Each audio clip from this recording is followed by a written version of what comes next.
ఉద్యోగం ఎక్కడికి పోదనే గ్యారంటీ ఉన్నా కూడా కొందరు ఐఏఎస్ అధికారులు మిగిలిన వారిని కూడా బానిసలుగా చేసేశారు. ఈ వింత పోకడ ఏపీలోనే కనిపిస్తుంది. ఐఏఎస్ అధికారులు చేవలేని వారిగా ఎందుకు మిగిలిపోతున్నారో అర్థం కావడం లేదు.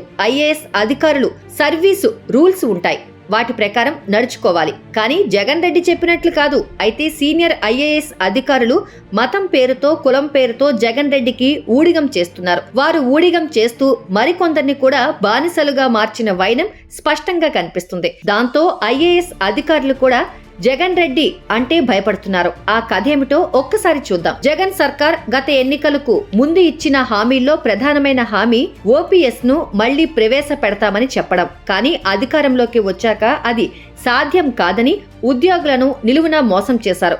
కనీసం ప్రస్తుతం అమల్లో ఉన్న ఎన్పీఎస్ న్యూ పెన్షన్ స్కీమ్ లో కూడా ప్రభుత్వం సక్రమంగా వ్యవహరించడం లేదు. తమ వాటా నిధుల్ని గత 25 నెలల నుంచి రాష్ట్ర ప్రభుత్వం జమ చేయకుండా పెండింగ్ లోనే ఉంచింది. దీంతో ఉద్యోగులు తమ బెనిఫిట్స్ ను కోల్పోతున్నారు. ఈ సమస్య కేవలం సాధారణ ఉద్యోగుల్లోనే కాదు, ఐఏఎస్ అధికారుల్లో కూడా ఉంది. ఎన్పీఎస్ స్కీమ్ వర్తించే అధికారుల భవిష్యత్తు అంధకారం అవుతుందని వారు ఆవేదన చెందుతున్నారు. ఉద్యోగులు మాట్లాడుకునే అంశాల్లో దీనిపైనే చర్చలు నడుస్తున్నాయి. తమకు రావాల్సిన బెనిఫిట్స్ ను దారి తప్పించి మరీ ప్రభుత్వం ఆ నిధులను ఇతర అవసరాలకు మళ్లిస్తోందని వారు ఆవేదన చెందుతున్నారు. అధికారులు, ఐఏఎస్ల సంఘాలు పెట్టుకునే మీటింగుల్లో కూడా అందరూ ఇదే అంశం గురించి మాట్లాడుకుంటున్నట్లు తెలుస్తోంది. ఐఏఎస్ అధికారుల సంఘ సమావేశం మళ్లీ జరగాల్సి ఉంది. దాంట్లో ఈ అంశాన్ని అజెండాగా చేర్చి చర్చించాలని కొందరు సూచనలు చేస్తున్నారు. అయితే అలా చేస్తే ప్రభుత్వం మరింత సమస్యలు ఎదురవుతాయని మరికొందరు అధికారులు జంకుతున్నారు. ఆ విషయాన్ని బహిరంగ చర్చకు పెట్టొద్దని అంటున్నారు. టేబుల్ ఎజెండాగా చర్చిద్దామని, ఇలాంటి సున్నిత విషయాలను అజెండాలో పెట్టకుండా ఉండటమే మంచిదని సూచించారు. అప్పుడు కూడా దీనిపై పెద్దగా చర్చలు చేయకుండా, ఎక్కువ ప్రచారం లేకుండా ముగించాలని చెప్పుకున్నారు. అయితే ఈ అంశంపై మీడియాలో వార్తలు రాకుండా చేయాలని ఇంకొంతమంది అన్నారు.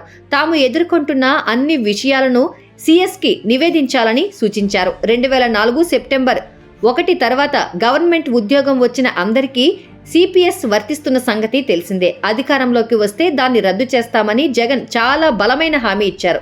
సీఎం అయ్యాక మడమ తిప్పేశారు.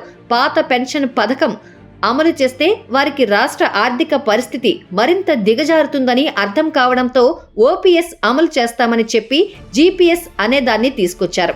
ఇప్పటికైతే కొత్త పెన్షన్ పథకం కూడా జగన్ సర్కారు సరిగ్గా అమలు చేయలేకపోయింది. సుమారు 25 నెలల నుంచి రాష్ట్ర ప్రభుత్వ వాటా జమ చేయడం లేదని ఐఏఎస్ అధికారులే చర్చించుకుంటున్నారు.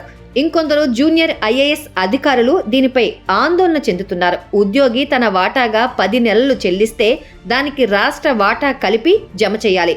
అయితే రాష్ట్ర ప్రభుత్వం మాత్రం ఉద్యోగి 10 నెలల వాటానే ఇద్దరి వాటాగా చూపిస్తూ 5 నెలలకు మాత్రమే జమ చేస్తూ ఉద్యోగులను మోసం చేస్తోంది. ఎన్పీఎస్ పథకం కింద ఉద్యోగి ప్రభుత్వ వాటా కలిపి ఏడాదికి 4,200 కోట్లు అవుతుందని జగన్ ప్రభుత్వం ఇటీవల కేంద్రానికి ఇచ్చిన ఓ రిపోర్ట్లో వెల్లడించింది. అంటే అన్ని వేల కోట్ల ప్రయోజనాలు ఉద్యోగులకు అందకుండా రాష్ట్ర ప్రభుత్వమే మింగేస్తోంది.